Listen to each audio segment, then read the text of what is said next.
But as you can see, we have tomatoes. There's some good ones coming. Tomatoes.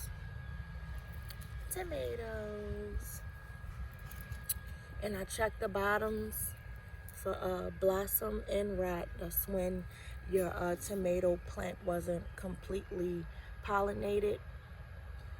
So what you can do is, if you have eggshells and left over in the kitchen from like scrambling eggs, boiled eggs, anything like that with eggs, you save them, you dehydrate them on the counter for a couple days, and then you just grind them up in a spice grinder, and you'll have calcium and potassium for your tomato plants.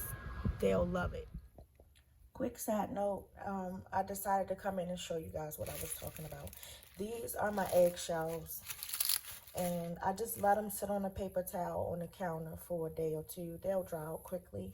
This is a spice grinder I got from Amazon, and this is the jar that I put my eggshells in.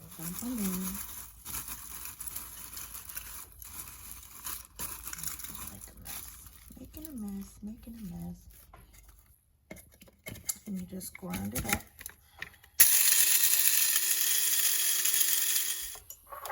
Make sure you label.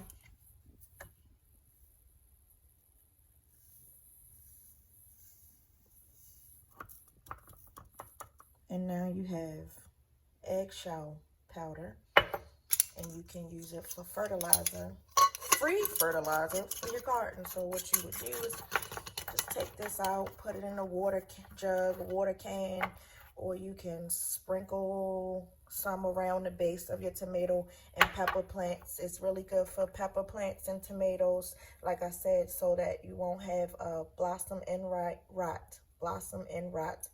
It'll give your tomatoes a good shot of potassium for blooming. You want potassium for blooming. So that's what we do with our extra eggshells. Look at this. That's ugly.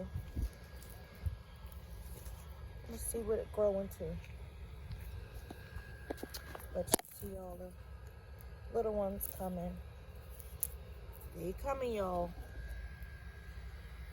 Tomatoes.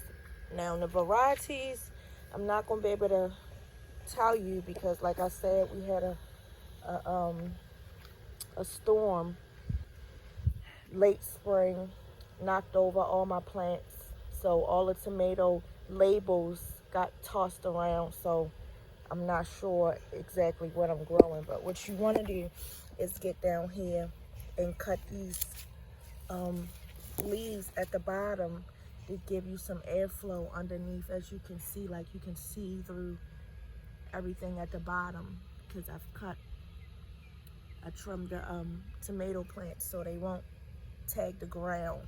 It'll give you diseases to your plants. So you want to make sure your tomatoes don't touch the ground. There you go. Killer garden here. Just come in here and want to wreak havoc all over my my stuff.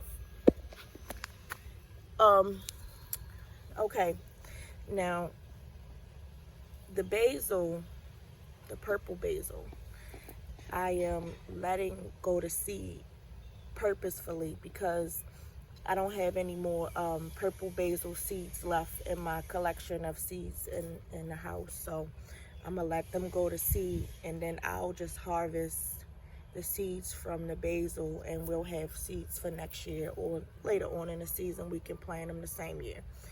Then we have the celery. Utah tall is the okay, this is big. This stalk is really thick and huge, and we have some damage to one of them, so I'll just probably come out and cut that out. But as you can see, the basil, purple basil, I'm letting go to seed so we can have seeds for next year. But the celery is doing good in this bed. The cucumber right there. I think that's a pepper plant I stuck right there. And this is an okra plant I stuck right there. Okra is doing pretty good. I love the okra flowers when they bloom. They are so pretty. A helicopter flying. Give me a second.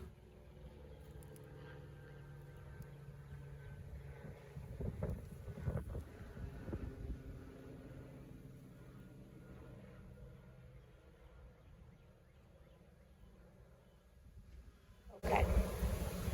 And as you can see, the wind is blowing.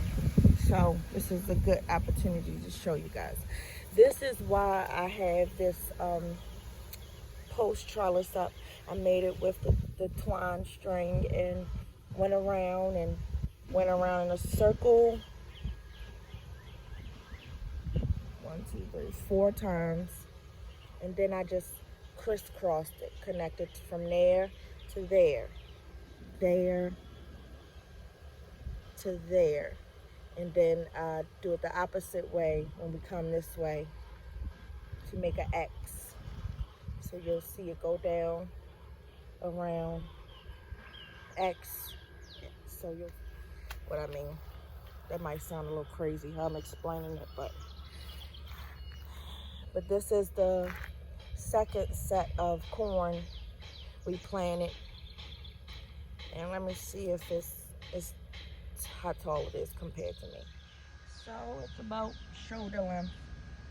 Not quite tall as me. But the other bed of corn is definitely my height. This comes above the post, as you can see. So we should be having corn in this bed soon. And somebody asked me in the comments about the sunflowers. How tall do they get? Okay, so right about now, they about a foot. Right now, about a foot from the ground. Maybe a foot and a half. But you see the stalk is stretching for sun. And that might be why, because the corn is over top. But we haven't got any sunflower heads just yet. But they're coming. Something bit this one.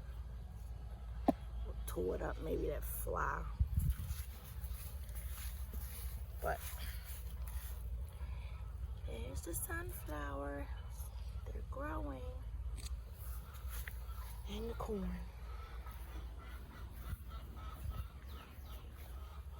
And the trellis that I made for them holds them up pretty good. All you have to do is keep them on the inside. And the string will hold them in.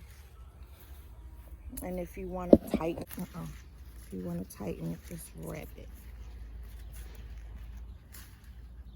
And it's tight again. You can do that to all sides. Now, this is the strawberry bare root tower. And I just come out and I rotate it once a day or every other day. But as you can see, this is growing strawberries, and this was not supposed to be. And I didn't get to cover this one, but y'all, I want to try them. And I'm learning that you wait till all the seeds mature on the strawberry to eat. That's way that way you'll know they sweet and it'll be delicious. But we didn't ate most of the strawberries on this one. On this strawberry tower. And on the bottom, I just have some a rhubarb in the ground. We put the rhubarb in first, and then I put 12-inch PVC pipe. We hammered it down to the ground and just stuck the pots on top, and that'll keep your strawberries off the ground.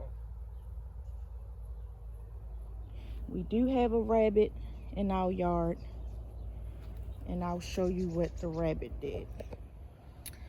So this was the Dollar Tree container. They were getting ready to create a head on my lettuce, and this is what the rabbit ate, because the rabbit can't get inside the garden. So I moved it from right there to inside the garden to protect it, so it'll still grow. But this is the bean bed, and this is where the cabbage, my volunteer cabbage is what I'll call it. And I just come in and check for any bugs, which I doubt the bugs can get to because the beans is covering this whole bed. This is my first time trying the beans this way. My neighbor grows her beans along a pole, and it's trellised completely up in the air, so each bean get to twirl around the trellis. I didn't build that this year, but these are the sugar snap peas that's coming. Uh-oh, is that a bug? That's a bug. It's a bug. Was a bug. Okay. So I'll just push this back. Wait a minute, y'all.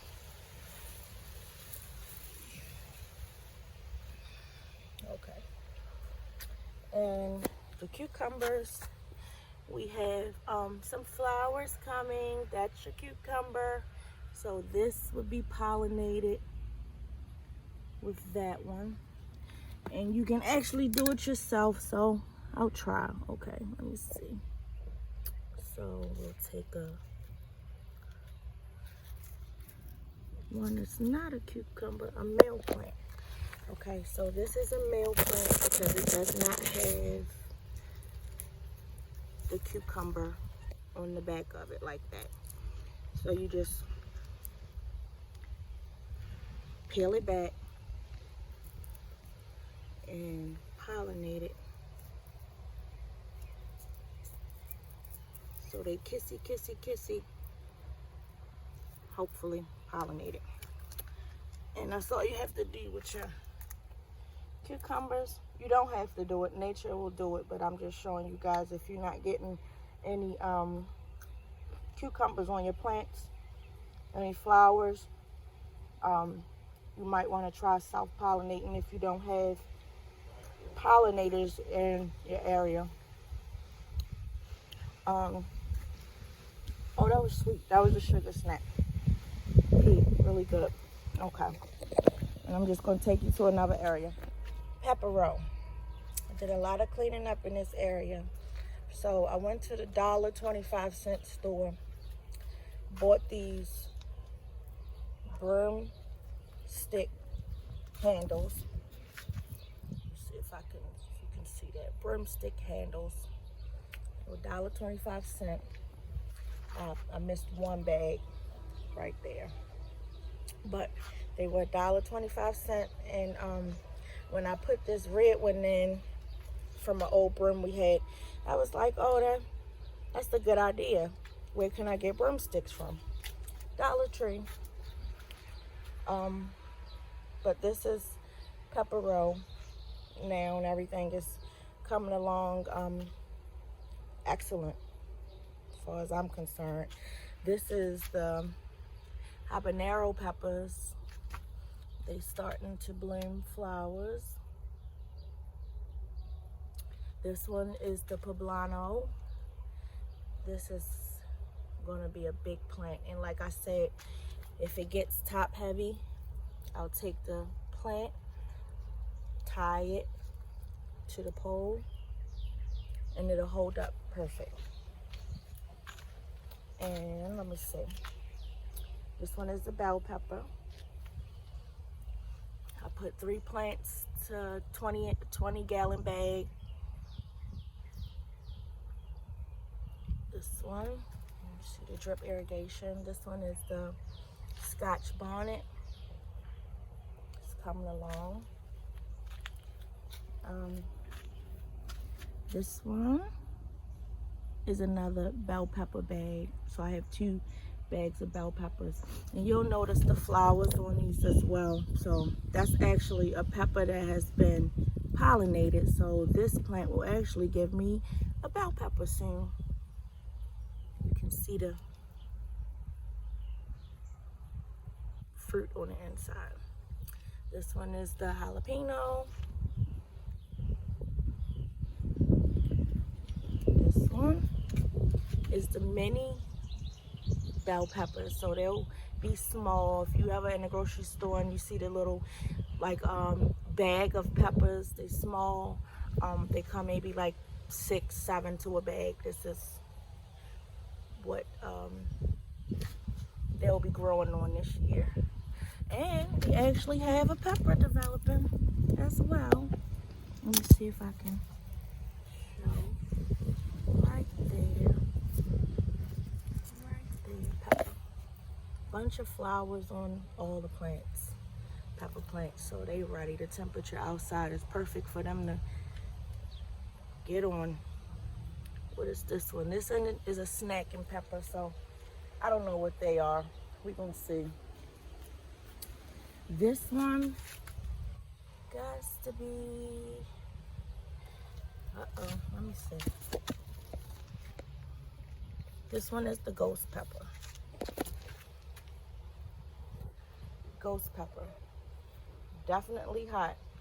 These are the carrots that's coming along. Remember, I reseeded some more, so I put some more seeds down in here. You'll see them starting to come up now. So it's called succession planting. So succession planting is when you initially start your seeds, you want to start some more of the same seeds a couple of weeks later. So a month or 2 later, I'll just keep seeding cucumbers, my bad, carrots in this pot. Now let's see what this thing is. What are you? Is this a caterpillar? Okay, you can't stay there. You have to go.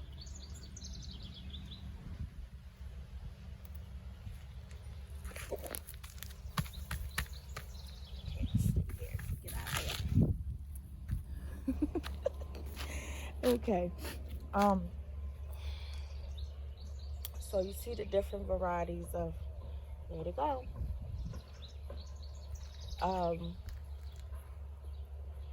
Potatoes.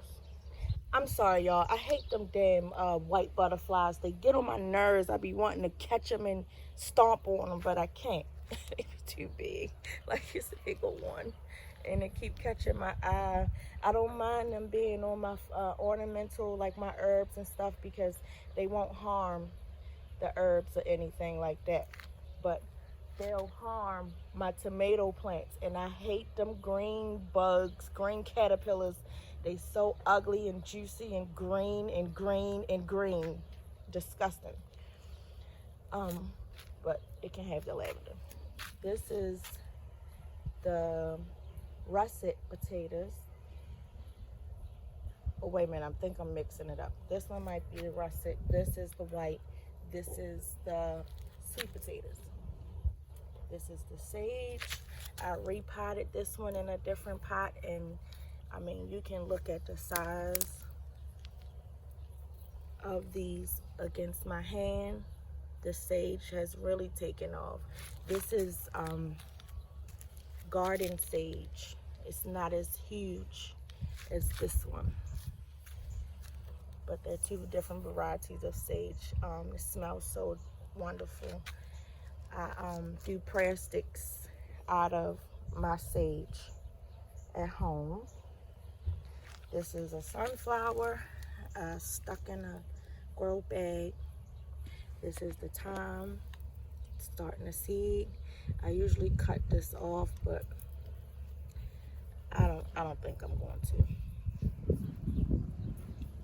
because this thyme will continue to grow year after year. You don't have to keep replanting it. And if you ever see your production slowing down, you just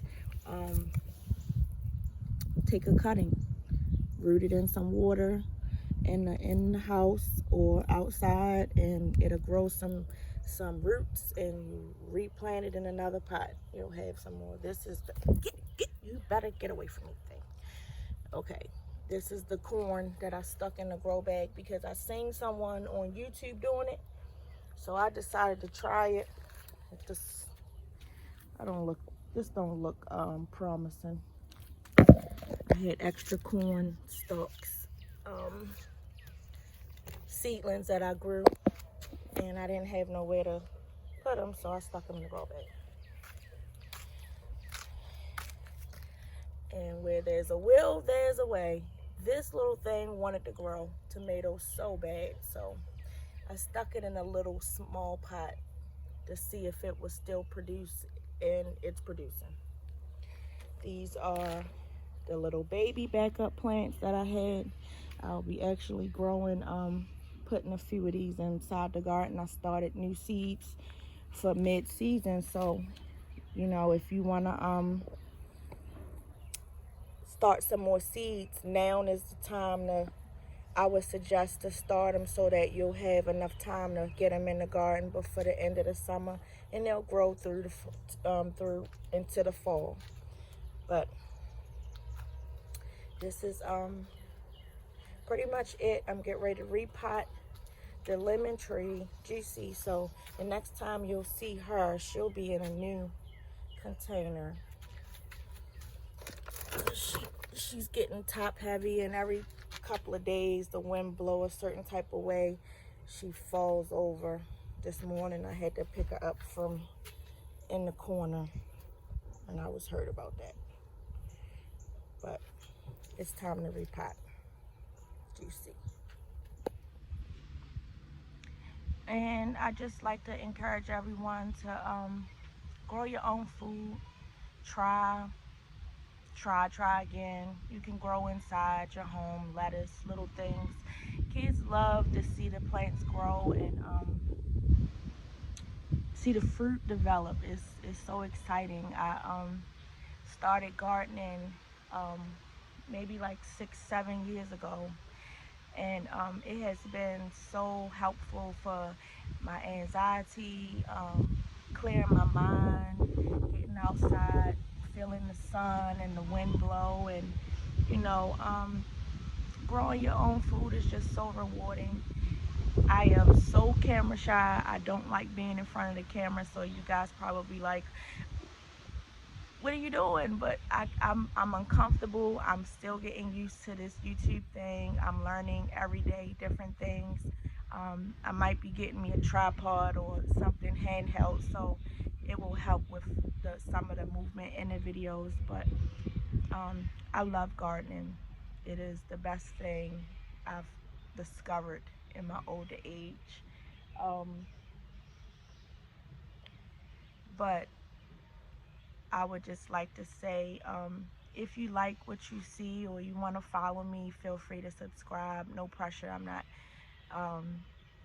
doing this for any accolades or monetary gain, or I really just do this from my heart, and I was encouraged to put it on YouTube, so that's how I started getting these videos together. And the more I do, the easier it becomes, but it's still difficult.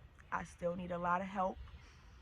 I'm sure a lot of you understand that, but yeah, keep your garden clean. It'll keep bugs and unnecessary pests away. If you seen how I have I sweep constantly because I'm a little OCD-ish. Keeping debris, sticks and leaves and stuff away from your food, it'll help with the pests and bugs. We don't have any rats or mice out here. I've never seen. The only thing we've seen is raccoons, deer, rabbits, fox. We have chickens next door, so we get eggs fresh every day. My neighbor sends us eggs, and especially with the eggs being so expensive now, and inflation, having chickens next door is the absolute best. Um, but I do eat what I grow. I don't eat okra. I'm funny acting about tomatoes, so I kind of give that type of stuff away unless I'm making like spaghetti sauce, um, marinara. I do canning. I jar my vegetables. I make pickles, um, relish out of my cucumbers. Um, we just eat the corn off the cob because it won't make it to no jar. But for the most part, this is the best thing that you could possibly do in the times that we're living in right now. I know everything seems a little stressful, and you know your pockets are being pinched for everything going up, car insurance, mortgage, BG&E, and all that type of stuff. So a couple of seeds go a long way, and you'll be so happy and impressed with what you actually can grow it on your own. But I love you all. Thank you for watching. Thank you for supporting my channel. If you like, subscribe, share it, press the bell for notifications, and I'll catch you all next time. Bye.